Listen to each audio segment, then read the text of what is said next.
यार मेरा ना एक छोटा सा सवाल है। तुम्हारे घर में तुम्हें किसी ने बोला होगा कि बेटा पैसे को ना एफडी में डाल दो, सेफ रहता है। और तुमने उनकी बात मान भी ली, पैसे एफडी में डाल भी दी। तुम्हें पता है एफडी एफडी ने तुम्हारे पैसे को कमजोर कर दिया। ये बातें तुम्हें कोई नहीं बताता, बैंक भी नहीं बताएगी। ये सच में आज आपको बताऊंगा। तो चैनल को पकड़ के बैठ जाओ अभी से एंड तक। क्या हाल है दोस्तों, मैं हूं आपका दोस्त आर्यन। स्वागत है आपका मेरे चैनल पे। आज का टॉपिक है बैंक एफडी म्यूचुअल फंड। मैं आज आपको क्लियर करूंगा कि 2026 में आपके लिए क्या सही है। सीधा सीधा बताऊंगा नंबर में, कोई कंफ्यूजन नहीं। दोस्तों सबसे पहले बात करते हैं एफडी की। एक फिक्स डिपॉजिट, आप अपना सारा पैसा बैंक को देते हो। बैंक कहता ठीक है भाई, मैं आपको एक साल बाद 6.5 से 7% का रिटर्न दूंगा, गारंटीड। और यही एफडी का सबसे बड़ा फायदा, गारंटी। और यही सबसे बड़ी कमजोरी भी है।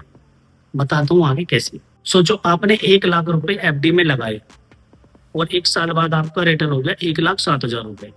ठीक है, देखने में अच्छा लग रहा है, हाँ भाई मेरे 7,000 रुपए का रिटर्न होगा। आप एक चीज बताओ, 2026 में इंडिया का इन्फ्लेशन रेट कितना बढ़ा, मतलब महंगाई कितनी बढ़ी, 5 से 6%। तो आपका जो एक्चुअल में रिटर्न हुआ, मतलब प्रॉफिट हुआ, वो कितना हुआ, 1% का। और अगर इनकम टैक्स लगाते हो एफडी इंटरेस्ट रेट पे, तो वो 1% था, वो भी आपका चला गया। तो ये है रियल एफडी का। अब आते हैं म्यूचुअल फंड की तरफ। म्यूचुअल फंड का मतलब है आपका पैसा प्लस हजारों लोगों का पैसा। आपका पैसा एक एक्सपर्ट फंड मैनेजर के पास जाता है, जो कि वो उस पैसे को शेयर मार्केट में लगाता है अपने एक्सपर्टीज के थ्रू।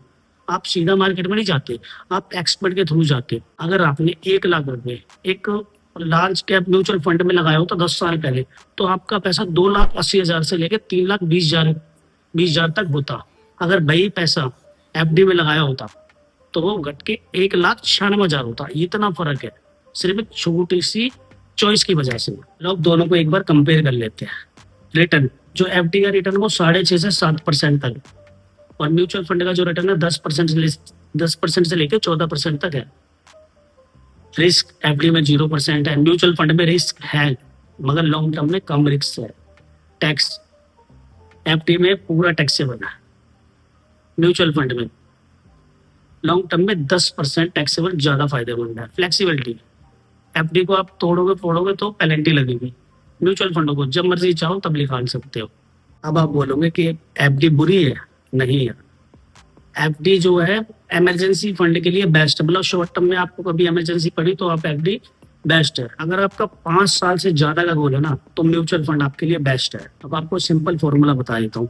अगर 3 से 6 महीने का इमरजेंसी फंड चाहते हो तो एफडी या सेविंग अकाउंट बेस्ट है। अगर 5 साल से ज्यादा का गोल है, जैसे घर रिटायरमेंट हो गया, बच्चों की पढ़ाई हो गई, तो आप म्यूचुअल फंड एसआईपी शुरू कर सकते हो। अगर दोनों एक साथ करना चाहते हो तो इमरजेंसी फंड एफडी कर लो और बाकी की एसआईपी शुरू कर लो। ये कोई रॉकेट साइंस नहीं है, ये सही जगह पे सही समय पे सही पैसा लगाना है। एक बात याद रखना, तुम्हारे पेरेंट्स ने एफडी चॉइस की थी क्योंकि उनके पास बेटर चॉइस नहीं थी। अब तो आपको पता चल गया ना, आपके पास तो बेटर चॉइस है ना। अगर आपको वीडियो थोड़ी सी भी हेल्पफुल लगी हो ना, तो लाइक करो, शेयर करो और उन सबके पास भेज दो जो अभी अपना सारा कुछ एफडी में लगा रहे हैं। चैनल को सब्सक्राइब करो, हर हफ्ते आपके लिए ऐसे ही वीडियो लाता रहूंगा। तब तक के लिए अपना ख्याल रखो, अपना पैसे का भी।